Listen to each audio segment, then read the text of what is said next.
Je vous salue dans le précieux nom de notre Seigneur Jésus et je suis heureux d'être à nouveau avec vous dans la chronique Lève-toi et brille. Je vais aujourd'hui nous aider à faire la différence entre la foi et l'espérance. Ces deux concepts auxquels nous sommes souvent confrontés, surtout quand nous sommes croyants, quand nous avons envie de prier, quand nous avons envie de réussir les choses, de compter sur Dieu, nous nous faisons souvent dire à juste titre qu'il faut que nous ayons de la foi. Et puis nous nous mettons à espérer. Et nous essayons d'espérer très très fort, d'espérer avec beaucoup d'assurance, de croire fortement ce que nous voulons en étant sûr que nous allons l'obtenir. Parce que Dieu dit que si nous avons la foi, nous verrons ce que nous croyons. Et là, ça ne marche pas toujours. Et on finit par se dire, mais est-ce que ça marche tant que ça? Pourquoi alors que j'avais de la foi, ça n'a pas marché? En fait, je voudrais aujourd'hui essayer de vous aider à mieux comprendre ce qu'est la foi et ce qu'est l'espérance. Parce que ce sont deux choses totalement différentes. Et quand nous les confondons, nous risquons de les mélanger. Et quand nous les mélangeons, nous risquons de ne pas avoir d'effet et de finir par ne pas y croire. Il y a espérance quand je désire quelque chose, quand je souhaite quelque chose et que je crois que je vais l'obtenir. J'ai l'espérance que telle bonne chose va m'arriver, j'ai l'espérance que je vais me marier, j'ai l'espérance que je vais être riche, j'ai l'espérance que je vais guérir. C'est-à-dire je souhaite, je désire et je crois que dans un proche avenir ou dans un lointain avenir, en tout cas dans l'avenir, que je vais être guéri. Ça c'est l'espérance, j'espère. Et c'est bien d'espérer. Et l'espérance est une vertu aussi, qui va nous aider à nous rapprocher des choses, à obtenir les choses. Parce qu'il nous faut vouloir les choses pour que la vie nous les donne, pour que Dieu nous les donne. Mais la foi, c'est autre chose. La foi, c'est la ferme assurance des choses qu'on espère, c'est la démonstration de ce qu'on attend. Et la parole de Dieu nous dit que la foi vient de ce qu'on entend. Attention, pas de n'importe quoi qu'on attend, de ce qu'on entend de la bouche de Dieu. C'est là toute la différence. En fait, je ramène les choses en terre à terre. La foi s'appuie sur la vérité. Je ne parle pas de la réalité, il s'agit là des choses que nous percevons, mais je parle ici de la vérité. La vérité, c'est ce qui est. Ce qui est réel n'est pas toujours, et ce qui est n'est pas toujours réel. Quand vous regardez ma main là, par exemple, je vous dirai qu'elle est propre, et c'est vrai qu'elle est propre. Quand vous regardez ma main, elle est propre. La vérité, c'est que ma main est sale, elle est pleine de microbes. J'ai salué des gens, j'ai touché des portières, j'ai de la poussière à la main, mais aux yeux, ma main est propre. La réalité, c'est que ma main est propre, mais si on prend un microscope, on verra que ma main est sale. Il en est ainsi dans la réalité. Nous voyons des choses qui sont réelles, mais ce n'est pas vrai. Tout ce que nous voyons n'est pas vrai, et tout ce que nous ne voyons pas n'est pas faux. Il y a beaucoup de choses qui sont vraies que nous ne voyons pas. La foi s'appuie sur ce qui est vrai. Et ce qui est vrai, c'est la parole de Dieu. Vous la trouvez dans la Bible. La foi, c'est l'idée que pour agir, il faut savoir où je mets les pieds.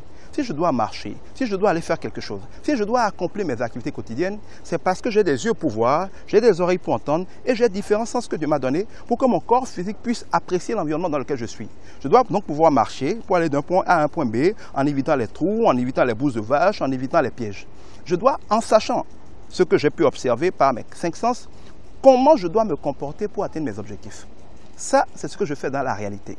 Mais dans la vérité, en esprit, dans le règne invisible qui n'est pas moins vrai, nous devons faire la même chose pour atteindre un objectif, pour passer d'une situation de maladie à une situation de guérison, de pauvreté à la prospérité, de honte à une situation de gloire, d'échec à une situation de réussite. Nous devons aussi marcher, nous devons nous déplacer, nous devons marcher par la foi. Mais pour marcher par la foi, il faut apprécier l'environnement dans lequel on marche. On parle ici d'un environnement spirituel, donc invisible. C'est là où il y a Dieu, il y a les anges, il y a le diable, il y a les démons. Vous ne voyez rien, c'est l'obscurité totale pour vous. Nous n'avons aucun sens naturel. Les yeux ne voient pas là-bas, les oreilles n'entendent pas là-bas. Le toucher ne peut pas avoir là-bas. L'odorat ne peut rien sentir là-bas. Mais c'est bel et bien un monde réel. La seule manière de marcher efficacement dans ce monde-là et de ne pas se tromper, c'est d'être guidé par celui qui y voit, d'être guidé par celui qui sait tout ce qui se passe là-bas. Et ce quelqu'un-là, c'est le Saint-Esprit de Dieu, c'est l'Esprit de Christ. Cet esprit-là, à travers la parole de Dieu, va donc nous guider. C'est comme si j'étais un aveugle. Je suis un aveugle, je ne vois rien. Mais quand quelqu'un, un guide d'aveugle me tient la main, quand il avance, j'avance. Quand il s'arrête, je m'arrête. S'il tourne, je tourne. S'il est en train de marcher, qui dit arrête-toi parce qu'un camion arrive, je m'arrête. Parce que si je ne m'arrête pas en me disant c'est pas grave, je continue de marcher, le camion va m'écraser. Le Saint-Esprit est comme le guide d'aveugle dans le règne spirituel. Nous n'y voyons rien, nous n'y savons rien, mais c'est là-bas que nous gagnons les combats. C'est là-bas que nous gagnons la guérison. C'est là-bas que nous gagnons la prospérité. Mais pour agir là-bas, il faut savoir comment ça marche là-bas. Le Saint-Esprit, à travers la parole de Dieu, nous dit où mettre les pieds, nous dit quand il faut avancer, nous dit quand il faut s'arrêter. Et si nous suivons ces conseils, nous sommes comme un aveugle qui suit quelqu'un qui peut circuler dans une grande ville, traverser des autoroutes sans aucun problème. Si nous ne suivons pas ces conseils, nous sommes comme un aveugle qui veut traverser les grandes villes, les grandes autoroutes, sans se fier à personne. Il va se faire écraser malgré toute sa vigilance. Je voudrais vous inviter donc à faire attention. La foi ne consiste pas à croire fortement les choses. Elle consiste à croire la parole de Dieu, à croire la vérité et à agir selon cette vérité. Avoir la foi, c'est donc agir selon la vérité, marcher selon la vérité, se comporter selon la vérité pour obtenir ce que la vérité de Dieu nous a promis. Alors que l'espérance, c'est espérer ce qu'on veut en croyant qu'on va l'avoir. La différence entre la foi et l'espérance, c'est que l'espérance s'appuie sur son seul désir, alors que la foi s'appuie sur les promesses de Dieu. Il n'y a de foi que quand Dieu a parlé, que quand Dieu a promis. Quand Dieu te dit que demain tu vas te marier, quel que soit comment ça va se passer, tu peux être sûr que demain tu vas te marier. Ça, c'est la foi. Mais quand tu espères que demain tu vas te marier, ça peut arriver que tu te maries, tant mieux. Mais ça peut arriver que tu ne te maries pas, parce que ça, ce n'est pas Dieu qui l'a dit. La foi, c'est l'espérance qui vient de ce que Dieu a dit. C'est l'espérance qui s'accroche à la parole de Dieu.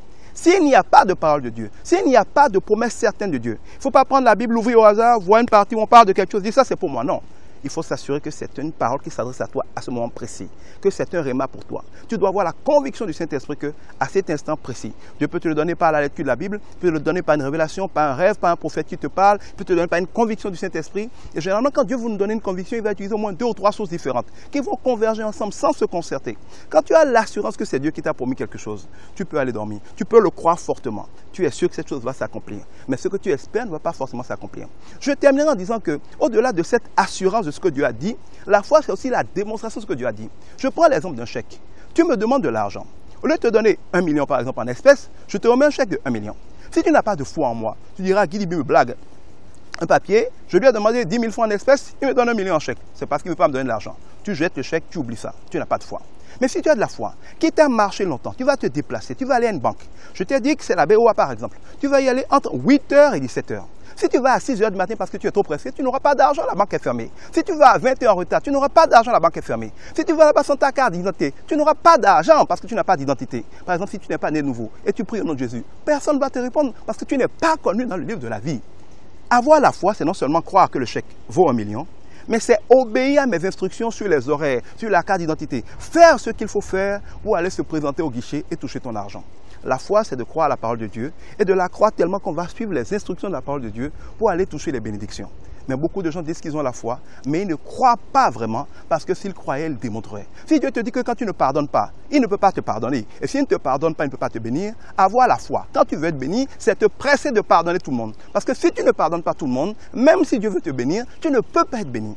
La foi est la ferme assurance de ce que Dieu a dit. C'est croire les promesses de Dieu, mais c'est les croire tellement qu'on les met en pratique. Parce que heureux êtes-vous si vous savez ces choses, à condition que vous les mettiez en pratique. Si vous croyez et que vous pratiquez ce que Dieu a dit, vous verrez toutes les promesses de Dieu s'accomplir. L'espérance est une bonne chose, mais elle est différente de la foi. Que Dieu vous bénisse.